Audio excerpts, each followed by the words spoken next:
All right, welcome to The Explainer. Today, we're diving into the 2025 tariffs.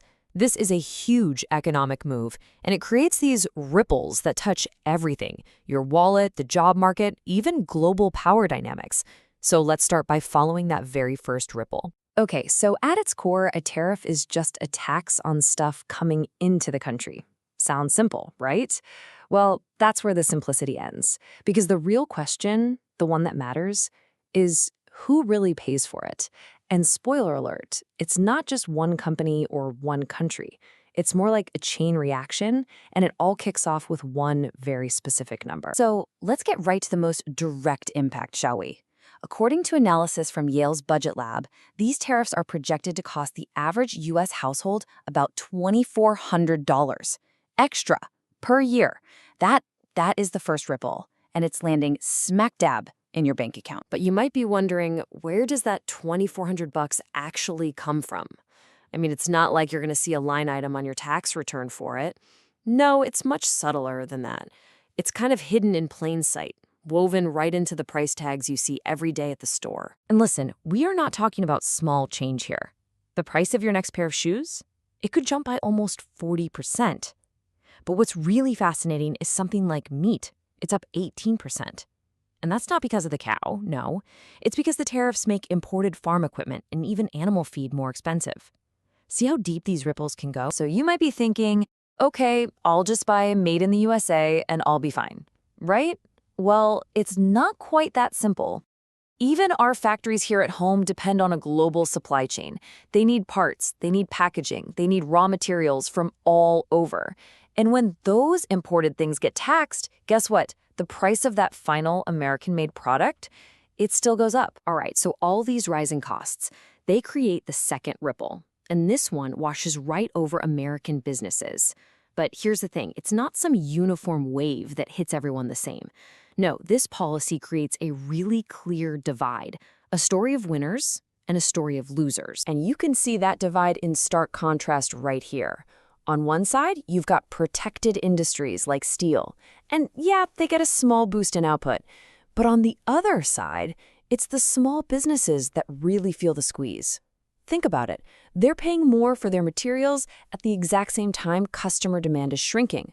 That economic index you see, 46.4, anything under 50 means contraction. It means fewer new orders are coming through the door. And this is a really crucial reality check. Because even when the goal is to bring back American jobs, you have to remember that modern manufacturing is just different now. It doesn't work like it did decades ago. As the Budget Lab points out, new factories today are filled with AI and robotics.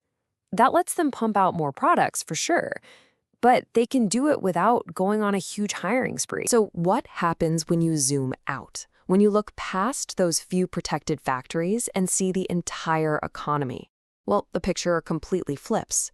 Whatever jobs are gained in manufacturing, they get totally swamped by the job losses in other areas, like the ones hit by those retaliatory tariffs we'll talk about. The final tally? It's an estimated net loss of over 500,000 U.S. jobs. Okay, now for the third ripple, and this one goes global. You gotta understand, tariffs are not a one-way street. When the world's biggest economy makes a move this big, other countries don't just sit back and absorb the cost. Nope, they push back. And that pushback has a name: retaliation. Our major trading partners, they hit back with their own tariffs.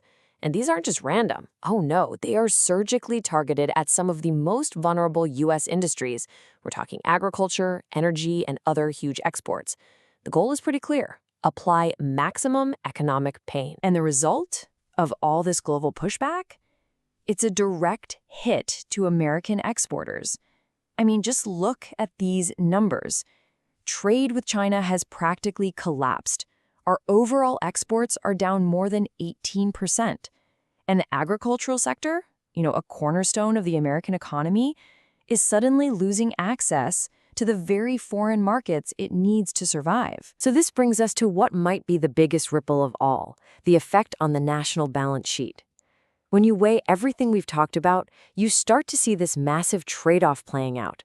A trade-off between a boost in government revenue on one side and some pretty profound economic disruption on the other. So let's look at one side of the ledger first. We're talking about a huge influx of cash for the government. The Penn Wharton budget model projects the U.S. Treasury could collect an extra $2.7 trillion in revenue over the next 10 years. I mean, that is just a staggering amount of money. But here's the other side of that coin. During that same 10-year period, the value of goods coming into the U.S. is expected to plummet by nearly $7 trillion. And a massive drop like that has real consequences. We're talking fewer goods on our shelves, less choice for all of us as consumers, and of course, higher costs for businesses. So what's the bottom line, economically speaking? Well, it points to a smaller economy overall. The GDP is projected to shrink by about $1.3 trillion over the decade. And those higher prices we talked about, they create a serious risk of inflation. And if that happens, the Federal Reserve might feel forced to raise interest rates, which would make mortgages, car loans, and business borrowing, well, more expensive for everyone. Okay, finally, let's pull all the way back. Let's look at the last and maybe the most permanent ripple of them all. Because this isn't just about numbers on a spreadsheet for the next couple of years. What we're really talking about is a fundamental, long-term reshaping of how global trade even works. The key idea here is something called supply chain reconfiguration. Now, that sounds super technical, I know, but the concept is actually pretty simple. When other countries get hit with high U.S. tariffs, they don't just grit their teeth and pay up. They get creative. They start finding new partners, new trade routes. They are actively redrawing the map of global commerce to essentially go around the United States. And you can already see a clear pattern of how they're adapting. First, countries are looking inward, trying to boost their own local manufacturing. At the same time, they're looking outward to form new trade alliances with each other. Think about new blocs forming between China and Southeast Asia, or the EU strengthening ties with Japan. And the shared goal in all of this is really simple: become less dependent on the U.S. market. Now, this is not an overnight change. The tariffs are set for 2025. Then, for the next decade, you see this dynamic play out. The U.S. gains revenue, but it also loses out on imports and exports. The truly lasting effect, though, the thing that could stick around for a long, long time, it's the strengthening of these new global trade networks that are being built, by design, to function without America at the very center. And so all of this leaves us with a really fundamental question. The whole stated goal here is to build a stronger, more self-reliant America. But when you see the world actively redrawing its trade maps in response, the data really forces you to ask, are these policies building a stronger nation, or are they building a more isolated one? And that, right there, is the trillion-dollar question.